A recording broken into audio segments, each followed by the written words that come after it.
What's up, YouTube? Back at it again with another banger video. This time we're taking a look at the X-Men. It says number 5, but this is a reprint of the story that originally was presented in X-Men number 3. It's the origin of the Blob. Did you just call me Blob? One of the oldest X-Men villains. And I would argue he's not even a villain. So let's get into it. We start off this issue with the scene of them training. This is before the Danger Room. So this is just in the gymnasium. You know, the Danger Room hasn't been invented yet. But Beast is launching these bags of sawdust at Cyclops, and Cyclops is, hitting him with an optic blast. We get the credits, written by Stan Lee, illustrated by Jack Kirby, inked by Paul Reinman, lettered by Art Simic. You'll notice in some areas the inking, the lines get really thick. I've never seen a Kirby inker go this thick on some of the inking lines. The team at this point is Professor X, the leader, Cyclops, Jean Grey, Iceman, Beast, and Angel. So a lot of boys. There's only one girl on the team, and because there's so many boys, there's of course a lot of horseplay, some roughhousing. I like this scene where they have this weird little stand, and Jean Grey's her exercise or whatever is to pick up this wooden block and fit it through these different shapes. And that's what she does in the gymnasium while they're dodging these bags of sawdust. And then here at the bottom of the page, Professor X, without the help of Cerebro, is able to feel the presence of another mutant nearby in the city. So he gathers up the X-Men. He tells them, go into the city, find this person, and bring him back, and we'll try and recruit another X-Men.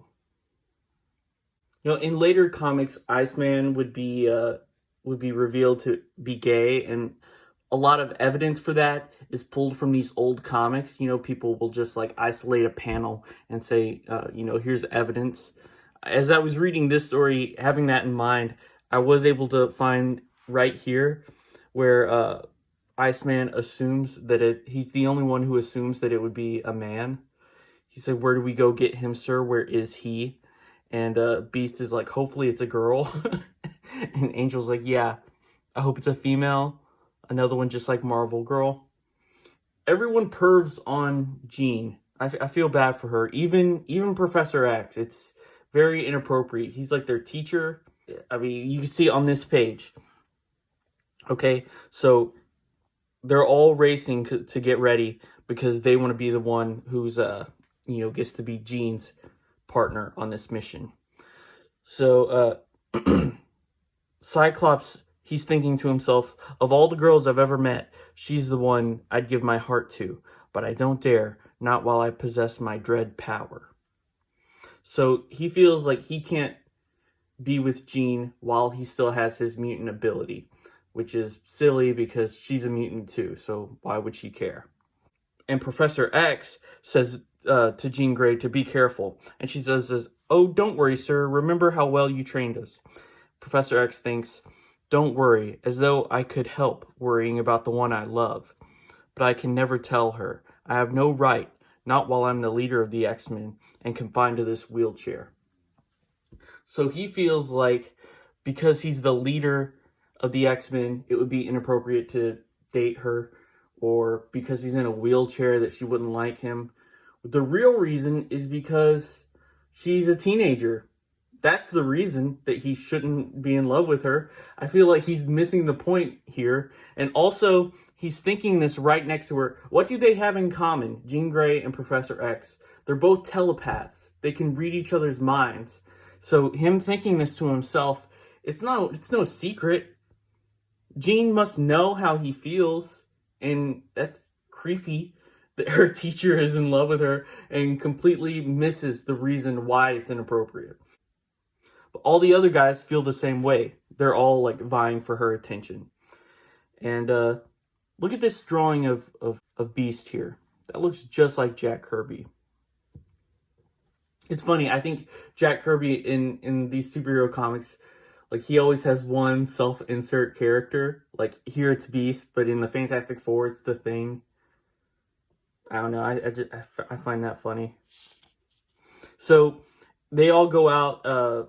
Angel is the one who gets to escort Jean Grey. And the other three, they go out. They're partnered up together. And Bobby thinks that he finds the guy who's a mutant because he sees a guy starting a fire, but it turns out he's just using a magnifying glass. And then Beast thinks he sees a guy hovering in the air, but really it's a guy just standing on like this glass box as they're hanging up this sign. And then Cyclops thinks that he sees the guy able to shoot these targets from behind his back, but really it's a carnival trick. And while he's at this carnival, here's the carnival barker talking about this guy called the Blob.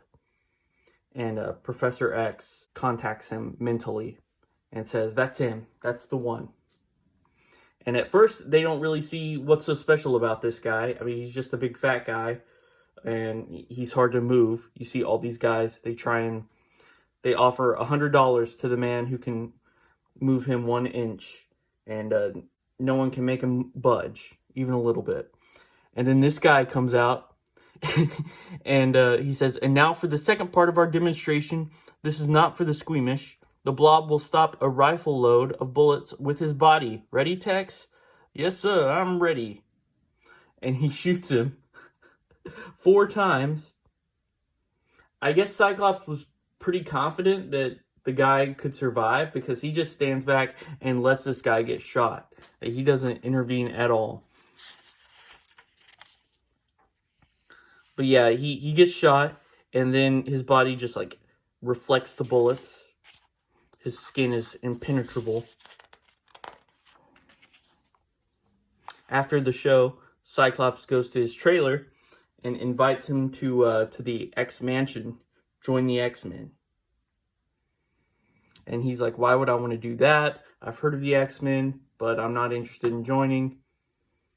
And then Angel and Jean Grey show up, and he's like, oh, she's hot. I'll go with you guys.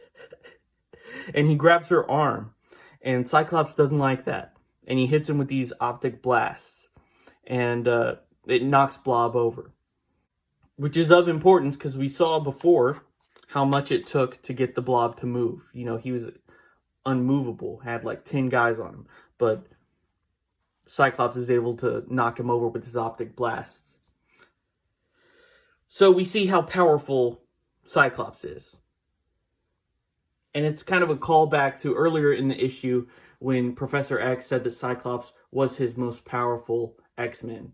Which, I'm not sure that that's true. I mean, it seems like Jean Grey has the better powers. The Blob, he stands up. He grabs this burning stick out of the stove here. And he says, you're lucky I'm not mad, or else I'd do this to you. And he just like, you know, extinguishes the flame with his bare hand. So he follows him back to the X Mansion, and they're running all these tests on him. They try and pick him up with these chains. And Professor X is like, okay, we're going to try and pick you up. Don't let us pick you up if you can help it. And yeah, he just like pulls down on the chains and he's able to break them. They cannot lift this guy. So Iceman, he freezes his foot in this block of ice. And the Blob, he's able to break it without any effort. He just is able to shatter that ice. And Professor X says, I've seen enough. I'm convinced that you are a true mutant. And as such, I extend to you an offer to join the X-Men. And the Blob says, thanks for nothing, Baldy. I'm stronger than all of you put together. Who needs you? I'm not going to let anyone boss me around. No, sir. So he turns him down. And then Professor X says, this is unheard of. No one has ever refused us before. You cannot be permitted to leave now that you know our identities. It is out of the question. Stop him, my X-Men. I must drive this memory from his mind. Take him to my lab. So they try and mind wipe him. Like, he was invited there. He agreed to go. And now they get him here. They attack him. Or they freeze his foot. They run all these tests on him. They freeze his foot. And now they're like, okay, you ready to join? And he says no. So they're like, oh, well, now we have to erase your memory so you don't know what we look like or remember where we live. Like, you couldn't imagine this possibility. You just assume that everyone that you ever contacted would want to join you. It doesn't seem... I don't know. They don't seem like they're on the right side of this. He's done nothing wrong, and still he's presented like the villain. He gets attacked. All the X-Men attack him. Angel attacks him. He catches Angel, uses him as a human shield. And then, up until this point, I would say the Blob isn't a bad guy.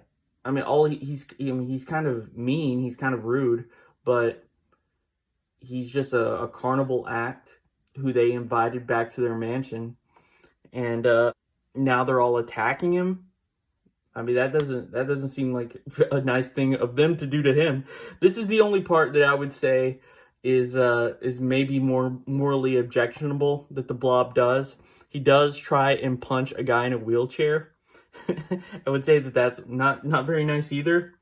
But Professor X is a creep in this, and he is, a predator. So I would say maybe he deserves it a little bit. Jean Grey saves him by moving him out of the way, and she slams the door in his face. And then he says, though they call you the Beast, your strength can't nearly match mine. Nothing can hurt me. And we see the Beast headbutts him and knocks him through a wall. So Beast is pretty tough too. He was able to move him. Not only move him, but knock him through the wall.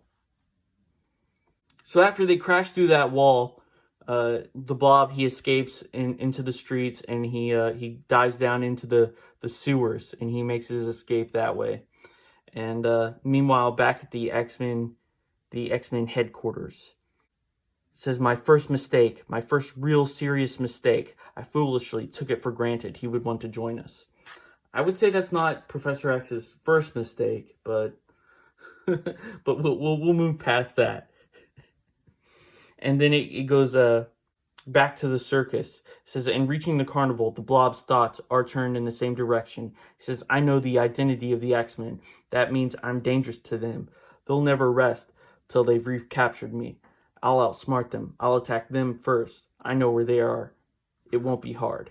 So, really, he's in fear of the X-Men. He doesn't see them as heroes. He sees them as someone who's like after him, and they're trying to wipe his memory. So I feel like the Blob is kind of the victim in this story. I don't know. Tell me what you think. That's the end of the story. This is just a different backup story. We can cover that at a different time. But yeah, that's the origin of the Blob. The Blob, is he a villain or a victim? Let me know in the comments.